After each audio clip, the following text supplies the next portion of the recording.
A todos, saudações de paz e bem. Eu sou o professor Adelino, moro em Campo Grande, estado de Mato Grosso do Sul. Sou contador, mestre em administração, consultor em contabilidade aplicada ao setor público.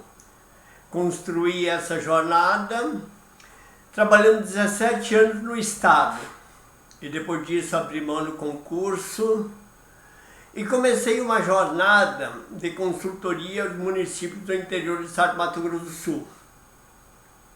Dentro lá da prefeitura, me envolvendo com o cotidiano dessa gestão pública, eu comecei a construir uma relação afinada com a contabilidade aplicada ao setor público. Participei de todas as mudanças da contabilidade, inclusive logo no início, quando se estava propondo uma metodologia de contabilidade patrimonial. E esse encontro aconteceu em Uberlândia, em Minas Gerais. Depois participei do processo de multiplicação das novas normas e me tornei no estado de Mato Grosso do Sul, por meio do Conselho Regional de Contabilidade, multiplicador. Várias oficinas foram realizadas, todas elas com a presença do Conselho Regional de Contabilidade, inclusive um bom número delas no Tribunal de Contas do Estado de Mato Grosso do Sul. Fui professor da Universidade Católica Dom Bosco, aqui de Campo Grande, durante 28 anos. Fui professor de contabilidade e administração. O meu mestrado em administração, ele tem ênfase em administração pública. Então essa jornada toda é uma dedicação quase que exclusiva na atividade de contabilidade aplicada ao setor público, em busca desse conhecimento que desde 2016, 2017, se tornou inovador e provoca até hoje muitas dúvidas na jornada. Eu estou gravando uma aula que eu denomino de aula de obrigado, um convite baseado num tripé de conhecimento, pertencimento e autoridade. Um balanço todo dia 20 de cada mês. Por que a concentração está relacionada a conhecimento, pertencimento e autoridade? O conhecimento, ele tem o seu propósito inicial no autoconhecimento de cada um de nós, compreendendo as nossas forças, as nossas fraquezas e qual é o objetivo que nós temos nessa jornada e como isso se encaixa dentro do mundo profissional. É uma escolha, é uma vocação, é uma jornada, é um aprendizado cotidiano entre prática, leitura e compreensão, sempre relacionada à norma, mas muito além dela, à essência dessa norma. Então o conhecimento é como conhecer a norma e colocá-la em prática no cotidiano, lá dentro da prefeitura, lá na contabilidade da prefeitura, no seu relacionamento com os fundos, com o Instituto de Previdência, e se tiver aí uma empresa pública, como é que isso está relacionada à essência da norma nesse autoconhecimento. Pertencimento. Não basta estar registrado no conselho.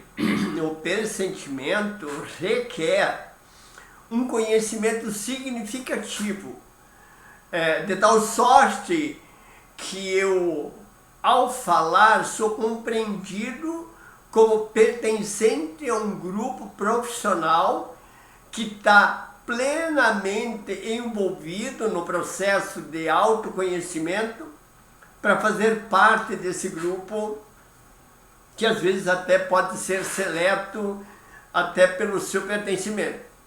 E a autoridade, que é muito além da autoridade formal. A autoridade nesse aspecto é a humilde capacidade de reconhecer-se como especialista e confiável na área de atuação. Então esse tripé nos situa e nos desperta para atitudes que devemos tomar na caminhada para que a gente possa ter esses três elementos inseridos dentro da nossa vida, dentro do nosso caminhar. Muito bem, eu tenho uma aula como proposta que é uma reflexão sobre os papéis da contabilidade pública e suas demonstrações num decolar na plenitude da sua execução. E tenho um público-alvo que desejo conversar, que é o contador público de todos os setores da entidade lá na prefeitura, concursado, efetivo, aquele que assina as demonstrações contábeis, assina. E aí na hora de assinar, ele assina com segurança uma demonstração que expressa, dentro do contexto do conhecimento, do pertencimento e da autoridade, a realidade daquilo que vem sendo feito no cotidiano em termos de registro de atos e fatos da gestão pública. Também tenho o desejo de alcançar, assim como o meu semelhante contador, o meu semelhante controle interno, que emite um parecer de conformidade contábil. Ora, na hora de emitir o parecer de conformidade, ele não tem uma simples associação ou afinidade com o contador. Ele possui um conhecimento, um pertencimento e uma autoridade e emite o seu parecer de conformidade contábil de acordo com a leitura que ele faz das demonstrações contábeis. Portanto, o que se espera é, claro, que o controle interno que imita o parecer de conformidade seja contador, que seja capaz de poder ler e interpretar as demonstrações contábeis. E a responsabilidade desse controle interno é com o controle externo, porque o veredito que ele está passando ali é uma informação preponderante para o controle externo. Também invoco os gestores do setor tributário, de gestão de pessoas, de patrimônio e de almoxarifado, que são, em tese, os principais módulos estruturantes numa pequena unidade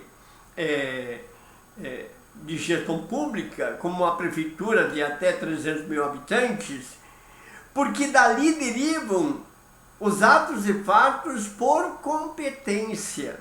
E aí a reflexão estamos fazendo isso? Como estamos fazendo isso? Como é que isso está sendo encaminhado para a avaliação e consolidação, como a gente vai ver nas próximas lâminas? Também estou chamando os gestores do Instituto de Previdência. O gestor do Instituto de Previdência, ele está no comando de uma unidade que tem o objetivo de garantir aos servidores que se aposentam para na velhice ter o direito do benefício das contribuições que vem realizando ao longo dos anos. É claro que ele tem o contador, ele tem o controle interno e ele tem o parecer atuarial do autuário que o acompanha. Mas muitas das medidas correm à conta dele. Os gestores de controle de empréstimos e financiamentos contratados. Os empréstimos e financiamentos contratados, eles passam a ter mutações permanentes.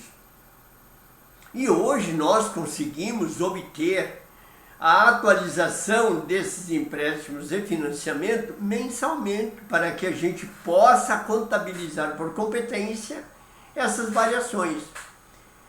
E também invoco, solicito a presença dos profissionais que prestam assessoria aos municípios, como contadores ou como gestores, para que a gente possa fazer uma unificação nesses encontros presenciais, virtuais, para que as informações sejam consistentes.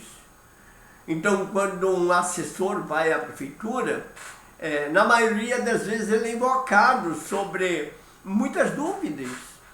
E é importante que a gente ensaie esse processo através do conhecimento, para que todo mundo tenha uma fonte única de informações a serem disponibilizadas a esses jurisdicionados que nos atendem, nos ouvem e nos requerem. Então, o que eu trago para refletir? Eu trago aqui 4 perguntas. Na próxima lâmina, a gente verá o esfinge. E o Tribunal do Estado de Mato Grosso do Sul, ele atualmente coleta dados diariamente por meio das empresas de processamento de dados e o esfinge, que é o programa que eles possuem, daquilo que foi realizado no dia. E aí vem a pergunta: que dados contábeis estão sendo gerados todo mês e enviados ao Tribunal de Contas? Está sendo atendido o calendário do PI-PCP? O PI-PCP, da portaria 548 de 2015, se não me engano, na próxima lâmina a gente pode ver, ele estabelece períodos de procedimentos obrigatórios por parte das organizações do setor público. É claro que lá nós temos a segregação União, estados, municípios com até 50 mil habitantes e municípios com mais de 50 mil habitantes. Mas é um calendário obrigatório de reconhecimento por competência dos atos e fatos de gestão pública. Vem uma outra pergunta. Está sendo implementado o Sistema Integrado, o CIAFIC, que é o Decreto 10.400 da União, e o CIAFIC requer informações consolidadas de todo o município. O CIAFIC estabelece que haja um contador no município responsável por essa consolidação. E aí vem consolidação, todos os dados, todos os atos e fatos gerados na administração pública estão ali contabilizados. E por fim, como os dados estão sendo encaminhados ao Tribunal de Contas, podem gerar um balanço efetivo da entidade. Por isso, na abertura nós falamos um balanço todo dia 20 de cada mês. Por quê? Porque o esfinge exige que a informação contábil vá a eles todo dia 20. Então, qual é o projeto que está sendo proposto? 3 grandes grupos para refletir. Melhorar a performance dos registros contábeis, associação das contas com a execução orçamentária, alcançar os objetivos da contabilidade aplicada ao setor público na essência das suas normas, e registrar mensalmente todos os fatos que afetam o patrimônio público. Essa é uma reflexão. A segunda é atender o PI e PCP, reconhecimento por regime de competência de todos os atos e fatos da gestão, reconhecimento, mensuração e evidenciação das normas, das instruções de procedimentos contábeis, do MCASP e do PCASP. Esta essência de reconhecimento me parece o maior gargalo para aquilo que nós veremos em seguida, que é o propósito do Esfinge aqui no Mato Grosso do Sul. E por fim, e atender a portaria 548/2015, como nós falamos antes. E por fim, o pleno atendimento do CIAFIC. Padronizar e integrar a execução orçamentária, administração financeira e controle de todos os níveis. Controle de todos os níveis, controle e consolidação das contas públicas de todos os poderes. E isso muda significativamente o raciocínio, porque a nossa jornada foi construída até mais ou menos uns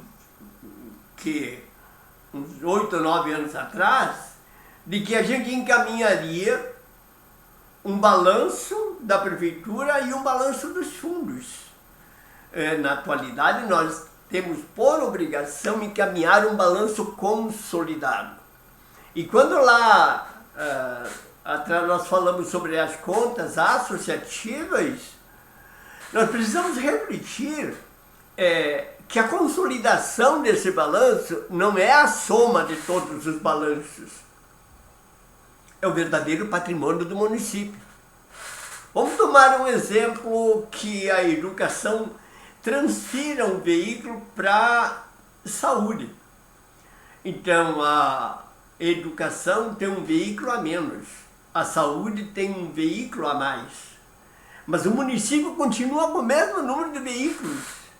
Então, independente desse valor de transferência intra, o que a educação deixa de ter, o que a saúde possui, o município não teve o patrimônio alterado. E aí, como é que nós lidamos com essa comunicação? Assim como a questão da transferência financeira e o resultado dessas operações, e assim por diante. Então, os elementos intra, eles são preponderantes para a consolidação das demonstrações contábeis. Porque essa relação intra, ela passa a ser expurgada. Um outro exemplo é quando o município paga ao Instituto os encargos patronais, ele é um procedimento intra. Não teve pobreza e riqueza no município, não teve uma alteração de riqueza no município. Então, essa consciência do que o CIAFIC propõe, do que as normas propõem e dos procedimentos que nós estamos fazendo, estão sendo propostos, é esta a reflexão, este é o propósito do projeto. Dentro do projeto se leva muito em consideração a presença do Esfinge. O Tribunal de Contas cria um meio de coleta de dados que requer cotidianamente essas informações sendo disponibilizadas a eles. Então o Esfinge, por meio das empresas de processamento de dados que os municípios contratam, recebe cotidianamente o que foi de execução orçamentária, o que acontece dentro do direito financeiro, todos os elementos que acontecem no cotidiano são transferidos ao Tribunal de Contas. O movimento contábil, ele acontece até o dia 20 de cada mês. Ora, mas o que está sendo enviado ao Tribunal de Contas e o que vem a ser movimento contábil? Há um reconhecimento por competência todo o mês a ser encaminhado até o dia 20? Isso nós precisamos pensar. Então, as informações sobre as contas públicas consolida dados da gestão. Olha só, o SFING fala isso, o CIAFIC fala isso e as normas de contabilidade aplicada ao setor público falam isso. E nós vamos conseguir ter um balanço todo dia 20 de cada mês, simplesmente enviando essas informações, excluindo todas as operações dos módulos estruturantes e dos módulos complementares? E isso é que nós precisamos raciocinar. O SFING também coleta o planejamento orçamentário, sua execução, os registros contábeis, a gestão fiscal. Ainda o que se espera é que todas as informações extraídas a serem encaminhadas, como o caso do relatório resumido de execução orçamentário, a gestão fiscal, possa ser extraída dentro do SFING para cada órgão. Deve ter uma evolução com o decorrer do tempo dessas informações. E os atos de pessoal? E claro, o tributário. Atos de pessoal já está acontecendo e o tributário virá.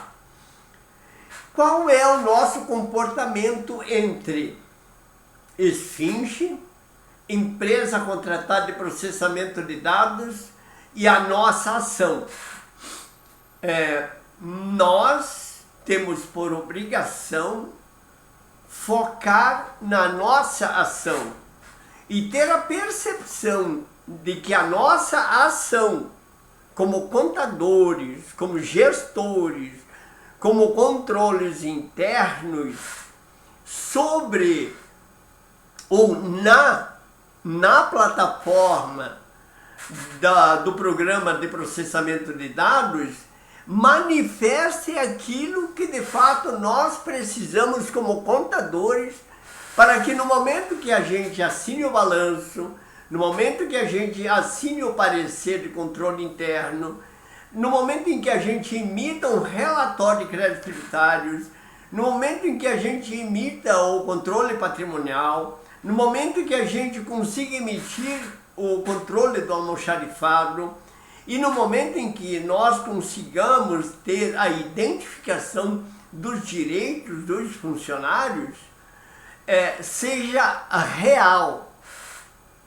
Nós precisamos da essência do conhecimento das normas, das IPCs, do MCASP e do PCASP, e precisamos entender se o programa de processamento de dados está dando resposta às nossas ações. Nós não temos elementos para julgar o programa que envia ao SFING a informação e muito menos ao SFING. Nosso papel não é esse. Nosso papel é conhecer a fundo a essência da norma para que as demonstrações possam ser conciliadas no dia 17 e 18 de janeiro do ano que vem, com as informações que foram ao SFING, para que o balanço que nós temos seja conciliado com o balanço que está lá. Essa é a ideia central do projeto. Pensar como é que nós acomodamos as informações, que tipo de informação nós estamos acomodando, como reage o programa de processamento de dados que temos disponível a essas informações, e a certeza de que o que está sendo levado para o SFING é a essência daquilo que nós fizemos, o que estamos fazendo. Muito bem. Procedimento de reconhecimento, mensuração e evidenciação. Quando nós fazemos a leitura da 548 de 2015, o PIPCP, essa é a chamada em cada uma das obrigações do calendário que está lá, da agenda que está lá. Então, na execução orçamentária, nós temos a contabilização da execução do PPA e da execução do orçamento e suas alterações. Ela é um misto de contas 6 e 7, não, de 5 e 6, perdão, e um misto das contas 1, 2, 3, 4, dependendo da associação das contas contábeis que nós fazemos, que o programa nos permite, ou como é que nós entendemos que o programa faz essa leitura e como é que nós, contadores, fazemos essa associação. Porque se nós que assinamos as contas de gestão, o balanço patrimonial, mesmo que tenha algumas contas, como é o caso da conta 5, 6 e também as contas de controle 7 e 8, que são automáticas, que nós possamos fazer uma verificação de que isso é fidedigno, assim como o controle interno. Os registros contábeis, regime de caixa de competência, o atributo FP. Então, quando nós alocamos o atributo F e P, o atributo F de financeiro, ele é aquele elemento que naturalmente indicará com facilidade o superávit financeiro. Nós podemos ter o superávit financeiro pelas contas 7 e 8, mas a essência está nos registros contábeis. Então, quando nós fazemos um empenho, ele é F de financeiro, direito financeiro, exercício financeiro, certo? Quando nós arrecadamos a receita, é F. Mas quando nós apropriamos por competência, é P. P de patrimônio. No momento do recolhimento, nós precisamos entender se o sistema de processamento de dados já transfere pelo ato de recolhimento da receita reconhecida por competência para F, ou se nós precisamos fazer um documento contábil por isso. Mas isso é a responsabilidade nossa. Nós não podemos entregar a isso a um processo sistematizado. Bom lembrar que em muitos casos alguém diz assim, eu fui notificado porque o superávit financeiro não fecha com aquela parte de baixo do balanço patrimonial. Ué, mas como assim? Isso é automático. F e B. Portanto, isso é uma reflexão que nós precisamos encaminhar. Tributários e ato de pessoal. Ato de pessoal está chegando. E aí vou contar uma historinha para atos de pessoal. Certa vez, alguém falou assim para mim, ô professor, o senhor não sabe da maior. Tem um menino que entrou aqui na prefeitura com curso novo e faz 2 meses que ele está trabalhando. Ele chegou para mim e perguntou, meio discretamente assim, como é que é esse negócio de férias de 13º salário? Aí, professor, eu cheguei para ele e falei, pô, cara, você acabou de chegar. Como assim? Você não fez 1 ano ainda de serviço? Como é que você quer saber de férias ou 13º salário? Aí eu, na volta do almoço, vinha pensando sobre o caso e de repente descobri que ele tinha alguma razão na conversa. Por quê? A fração de 15 dias mais um dia dá direito a 1/12 de férias e 1/12 de 13º. Ele pode não ter percebido o que ele estava perguntando, mas ele acendeu uma luz de alerta para nós contadores.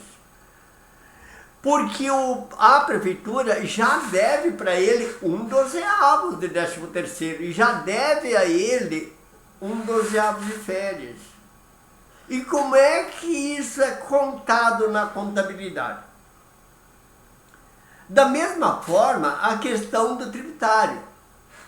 Eu recebo aqui em casa, da Prefeitura de Campo Grande, aqui no Mato Grosso do Sul, o carnê do IPTU. E lá vem, faz de conta que vem a R$1.000. E aí ele diz assim, olha, se você pagar até o dia 10 de janeiro, você tem 20% de desconto. Então você não paga 1.000, você paga 800.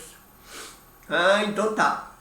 Mas quando eu recebi no dia 27, 28, o carnê, eu já percebi que eu ia abrir o ano seguinte com uma obrigação a pagar. E na minha contabilidade, eu já debitei despesa e creditei obrigação. Tenho um passivo para pagar. E a Prefeitura de Campo Grande? Ela registrou o crédito na contabilidade e a receita? E ela registra por quanto? Isso nós precisamos raciocinar. E quando ela recebe, como é que fica, se ela pagar à vista, parcelado, com desconto? E a diferença como fica? Isso nós precisamos pensar. Isso também acontece com outros módulos estruturantes, como é o caso do patrimônio. Num mundo qualquer desse Brasil, do meu Deus, andando por aí, eu descobri que existem programas que fazem a depreciação automática. Aí eu perguntei, mas vem cá, foi feito o inventário primeiro para perceber se o bem é depreciável, se não é depreciável, se a vida útil já não ultrapassou, e se ele ainda é útil, que tamanho de ativo é esse? Porque a relação do ativo é a geração de benefícios futuros que ele pode gerar. Então, se é automático, pode ser que ele esteja fazendo a depreciação de um bem que não seja mais ativo, que ele seja inoperante. E se ele fizer a reavaliação automática, ele pode estar fazendo a reavaliação em um bem que não exista mais, ele não é mais ativo. Então, este é o papel do contador. Não deixar que esse mundo embole. Ah não, isso é feito automático, eu vou lá contabilizar. Não. Porque isso não é conhecimento, isso não é pertencimento, isso não é autoridade. Portanto, quando nós estivermos vendo essas operações e estamos encaminhando via programa de processamento de dados recepcionado pelo Esfinge, é bom lembrar assim, o Esfinge quando recebe, ele recebe, mas não é derradeiro. Na vanguarda há um auditor ou há auditores. E o auditor, a exemplo do contador da prefeitura, do consultor, do controle interno, ele possui uma responsabilidade sobre aquilo que ele vê, avalia e escreve sobre isso. Então não é porque o Esfinge recebeu que você está tranquilo que nada vai acontecer. Não, isso vai ser submetido à avaliação. Então por isso que nós precisamos pensar que quando nós temos o PI-PCP, e lá se refere permanentemente sobre procedimentos de reconhecimento, de mensuração e evidenciação, são atos puros de conhecimento, pertencimento e autoridade. Qual é o primeiro projeto que coloco sob a vossa submissão? Crédito tributário, contabilização por modalidade de tributo. E aí, alguns itens que vão permear a nossa jornada. Base e orientação de registros contábeis, segregação da contabilização do principal em encargos, o crédito tributário onde registrar contabilmente, o que é, como e quando tratar a renúncia de receita na contabilização, fluxo de reconhecimento contábil do crédito tributário, porque cada passo, então se eu tenho um crédito tributário esse crédito tributário não foi recebido, eu preciso fazer uma ação de cobrança administrativa. Qual é a diferença entre o crédito ordinário e a cobrança administrativa? Como é que eu sei que isso modificou? E o que acontece na cobrança administrativa? Identificação do fato gerador para contabilizar o crédito tributário, contabilização da inscrição da dívida ativa, critérios e metodologia de registro contábil da cobrança da dívida ativa. Desculpem. A dívida ativa, ela, tendo um controle de crédito tributário permanente, é muito fácil de ser contabilizada, desde que o crédito tenha sido antecedentemente contabilizado. Então, esse é o primeiro passo. É claro que depois disso, nós temos o patrimônio, nós temos o almoxarifado, quem tem frota, ajuste das frotas, quem tem almoxarifado, como é que controla o almoxarifado e por que não tem almoxarifado, e atos de pessoal. Portanto, esse é o primeiro passo na jornada que eu estou propondo. Audácia e oportunidade. O que é audácia do contador, do controle interno, do assessor e de todos os gestores em cada um dos espaços dentro do município? Conhecimento, pertencimento e autoridade. Conhecimento das NBCTs, das IPCs, do MCASP e do PECASP. Conhecimento na transmissão dos registros contábeis de todos os atos e fatos da gestão pública, conforme a agenda do PIPCP e do CIAFIC patronizado ao Tribunal de Contas. Esta é a audácia. Pode parecer redundante, mas vamos tomar um período de tempo aí de 30, 40 minutos depois dessa aula e começar a fazer uma verificação do que estamos fazendo. Audácia é a realização de um balanço geral todo dia 20 de cada mês. E onde está a oportunidade?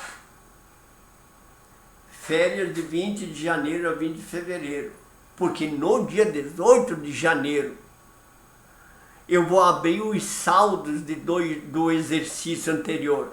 Então, no dia 18 de janeiro, 17 de janeiro de 2026, eu estou com todas as contas perfeitamente ordenadas, um balanço fechado, e eu vou abrir o exercício de 2026 com todos os saldos, sem ter que fazer um novo reenvio de 2025 para 2026.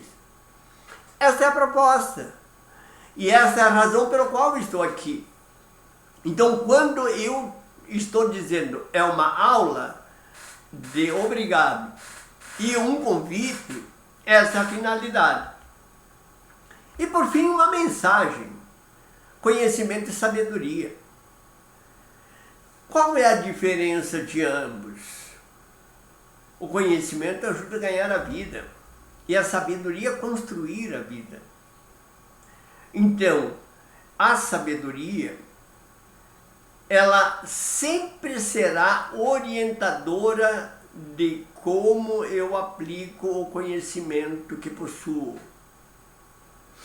Lembre-se, há uma jornada universal onde a luz divina é o hardware, o sistema operacional é nossa consciência e os softwares são as nossas emoções.